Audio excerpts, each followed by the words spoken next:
안녕하세요 여러분, 잼잼TV의 MC 잼입니다. 어쩐지 오랜만인 것 같은 기분. 봄이 되니까 뭔가 바빠지는 것 같아요.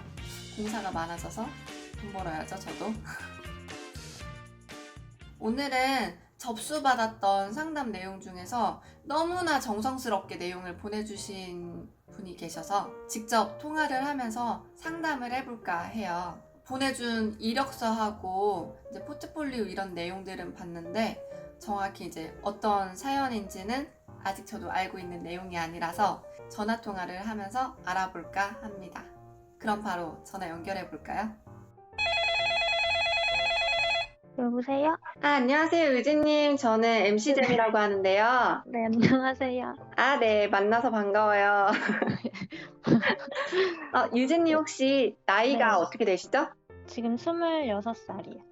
가장 좋을 때네요. 아, 제가 보내주신 네, 이제 이력서하고 포트폴리오는 확인을 네, 해봤는데 이제 네, 정확히 어떤 사연이 있는지는 직접 네. 좀 설명을 해주실 수 있을까요? 작년에 6개월 동안 인테리어 프로젝트 설계팀에서 일을 하다가 네. 12월에 퇴사를 했어요. 퇴직 사유는 뒷부분 3개월 동안 회사에 일이 이제 거의 없어가지고 모니터만 보고 있어야 되는 그 상황이 좀 답답하기도 했고, 주요 프로젝트가 오피스였는데 저는 상공간 쪽으로 하고 싶었는데 그것도 다르고 규모도 인원이 소규모다 보니까 제가 생각했던 거랑 많이 달라서 6개월이 아깝긴 했는데 어쨌든 퇴사를 결심을 했어요.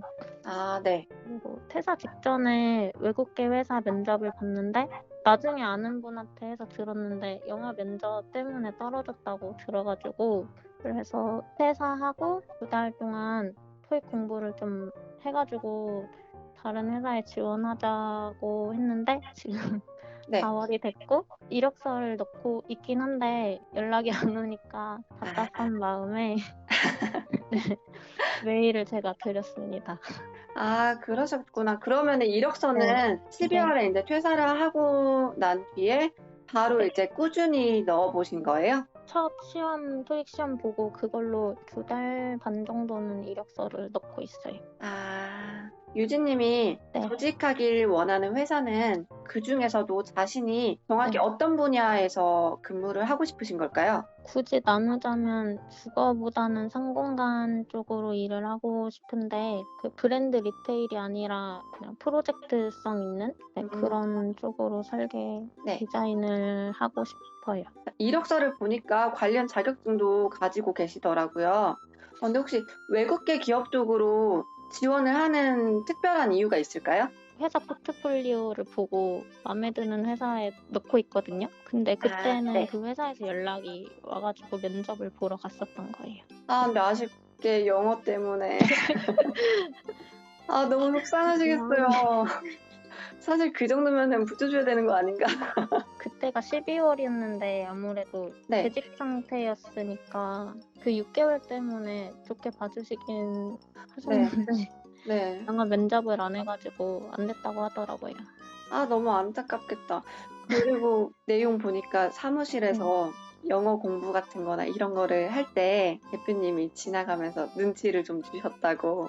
저는 그 시간이 네. 아까워서 아키데일리 이런 데 되게 네. 많잖아요, 정보가. 그래서 네. 이런 거 스크랩하고 보고 이러는데 뭐 유튜브 켜놓고 이러니까 약간 노는 것처럼 보이셨나? 되게 제가 뭐 하는지 되게 궁금해하시더라고요. 그러셨구나. 사실 그런 것도 도움이 되는데. 저도 사무실에서 유튜브도 보고 인터넷 서칭도 많이 하고 직장인이라는 게 네. 회사에 머무는 시간이 길잖아요. 거의 뭐 대부분 낮 시간을 주말 아니고서 회사에 대부분 있다 보니까 요즘에 트렌드 조사하는데도 인터넷만큼 도움되는 게 또 없더라고요. 그런 부분은 사실 그 눈치를 주는 회사도 조금 있기는 하지만 눈치 안 보는 것도 방법이 될 수 있어요. 네. 일단 제 이력서나 이런 것들을 봤을 때 네.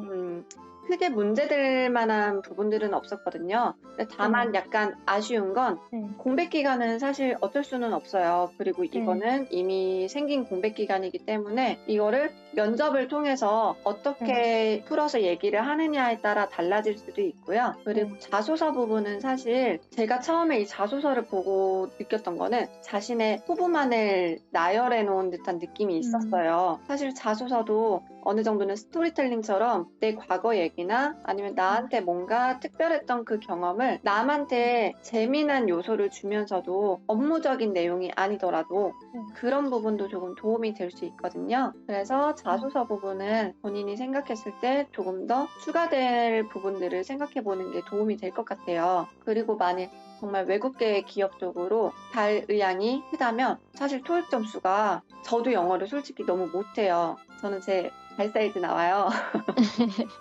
근데 아무래도 주변에 저도 이렇게 얘기를 듣다 보면 외국계 기업은 토익 점수는 사실 900점대가 아닌 이상은 힘들기도 하고요. 회화 쪽으로 준비를 더 하시는 게 좋을 것 같아요.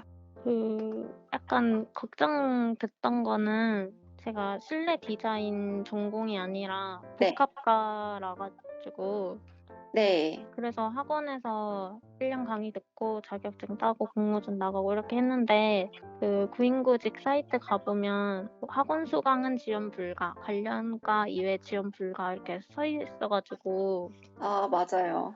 그런 게 영향이 있나 다 그런 건가 싶어 가지고요. 일단 다 그렇지는 않고요.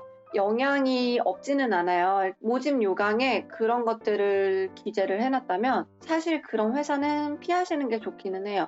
왜냐면 그 회사에서 딱 그 모집 조건에다가 적어놓은 이유는 이 사람만 뽑겠다라고 아예 얘기를 하는 거기 때문에 이력서를 내더라도 뽑히지 않을 확률이 높기는 해요. 근데 하지만 저라면 넣을 것 같아요. 넣었는데 혹시라도 면접을 보러 오라고 하면 면접에서 이제 실력 발휘를 해야죠. 기대를 하지 말고 이력서는 넣어볼 것 같아요. 그리고 아무래도 구직 활동을 하는 것 자체가 심적으로 부담도 되고 또 경제적으로 부담이 되기도 하잖아요. 하지만 누구나 다 겪는 시간이기 때문에 주눅 들지 마시고 정말 이 회사 저 회사에 많이 넣는 게 좋아요. 그리고 외국 쪽으로 갈 것이냐, 국내에서 구직을 할 것이냐, 이거는 정해주시는 게 좋아요. 아무래도 해외 쪽이랑 국내는 이력서 내용이나 아니면 포트폴리오 쪽이 조금 달라요. 외국 쪽으로 가면 오히려 국내 기업에서 좋아하는 그런 정형적인 걸 안 좋게 보는 회사도 많기 때문에 한 군데에만 집중하는 게 도움이 될 것 같아요.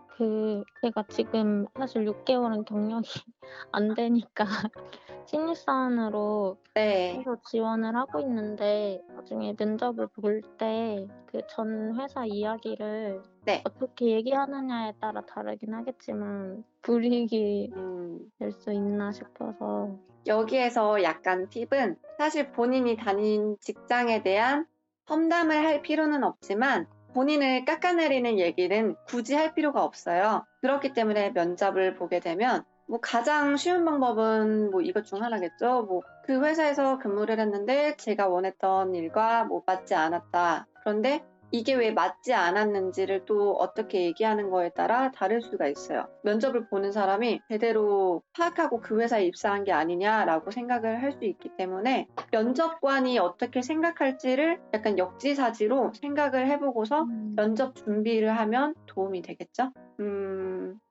만일 저라면은 그 부분도 조금 궁금할 것 같기는 해요. 면접관이 어떤 사람을 뽑고 싶어 하는지? 나는 그런 부분에 대해서 제가 얘기를 드리자면 회사하고 잘 맞는 사람을 1순위로 뽑고 싶어 할 거예요. 그 부분에는 일단 자격 조건이 되겠죠?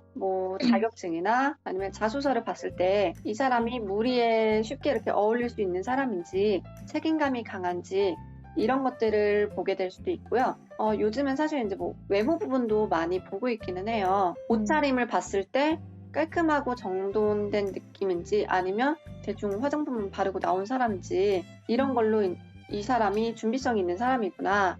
아니면 이 사람은 약간 좀 프리한 사람인가? 나중에 일을 할 때도 프리하게 하지 않을까? 이런 걱정이 들거나 특히나 인테리어 관련된 직업들은 서로 이제 클라이언트하고 얘기를 하기도 하고 동료끼리도 디자인이나 설계에 대한 설명을 하거나 아니면 이제 논쟁을 할 때도 말주변이 조금 있어야 되거든요. 그래서 그런 걸 면접을 통해서 말재주가 있는지, 혹시라도 클라이언트랑 상담을 할 때 자신의 생각을 제대로 어필을 하고 뭔가 이렇게 의견을 솔직하게 얘기를 해줄 수 있는 사람인지, 이런 것들도 파악을 할 수 있고요. 그렇기 때문에 면접을 볼 때 어떻게 얘기를 할 것인지도 뭐 말투나 태도 이런 걸 준비하는 것도 도움이 될 수 있을 것 같아요. 혹시 제가 복합 전공이라서 학원에 다녔는데 학원 네. 얘기를 하는 거는 어떻게 들릴 수 있을까요? 네, 일단 사실 관련 전공자라면 너무 좋아요. 사실 이 부분은 이제 와서 학교를 다시 다니는 것도 어려울 수 있잖아요. 그렇기 때문에 비전공자이지만 학원을 통해 이런 내 업무 능력은 숙련이 되어 있다. 이런 것들을 면접을 통해서 어필해 주시는 게 좋고요. 아니면 본인의 그 전공을 이 인테리어 쪽에다가 취합을 해서 이쪽으로 더 도움이 될 수 있다. 이런 식으로 표현하는 것도 좋을 것 같아요. 마케팅 쪽으로 이제 전공을 하신 분도 나는 마케팅을 배웠기 때문에 이런 상담에서는 능하다. 경영학을 하셨다. 그러면은 회사에 이런 쪽으로 도움이 될 수 있다. 이렇게 비전공자이지만 자신의 전공을 본업에다가 오히려 플러스 점수가 되게끔 많이 준비를 하고 계시죠.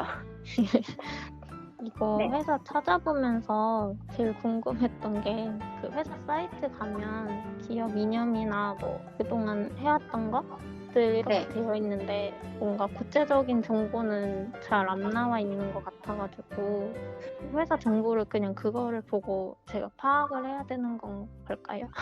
회사 홈페이지에서 나오는 걸로만 보통은 그렇게 확인을 많이 하시죠.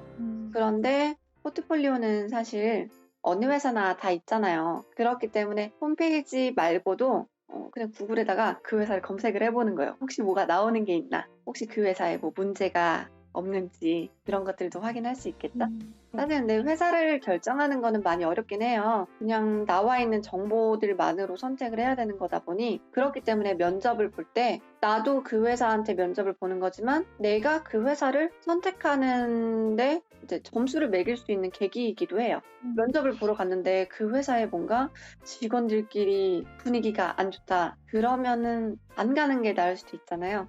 근데 아무래도 이력서를 넣다 보면 면접을 볼 기회가 계속 찾아오긴 할 거예요. 그렇기 때문에 괜찮아요, 유진님.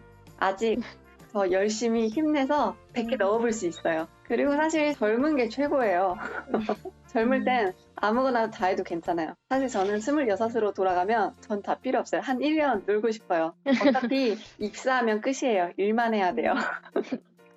그렇기 때문에 너무 조급한 마음 가지실 필요도 없고요. 정말 그냥 이력서 넣고 편안한 마음으로 연락을 기다리는 게 좋을 수도 있어요. 오히려 괜히 뭐 이렇게 조급하면 답답하기만 하고 스트레스 받고 이렇게 사연을 보내주는 이유만으로도 이미 뭔가 조급함이 있는 거잖아요. 어딘가 내가 잘못된 건가, 내가 부족해서 연락이 안 오나. 네, 그렇게 생각할 필요는 정말 없을 것 같아요. 절대 걱정하지 마시고 파이팅 하시기 바랍니다. 네, 감사합니다. 네. 혹시 더 궁금한 점 있을까요? 더 궁금한 점이 생긴다면은 카카오톡 플러스 친구로 실시간 1대1 채팅이 가능하니까 연락 주셔도 괜찮고요. 메일로 연락을 주셔도 괜찮고요.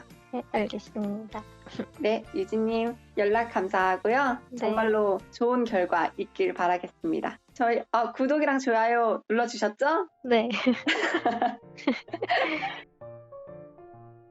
이렇게 직접적으로 구독자하고 전화 통화를 해본 건 처음이에요. 근데 뭔가 기분도 새롭고 상당히 재밌는데요.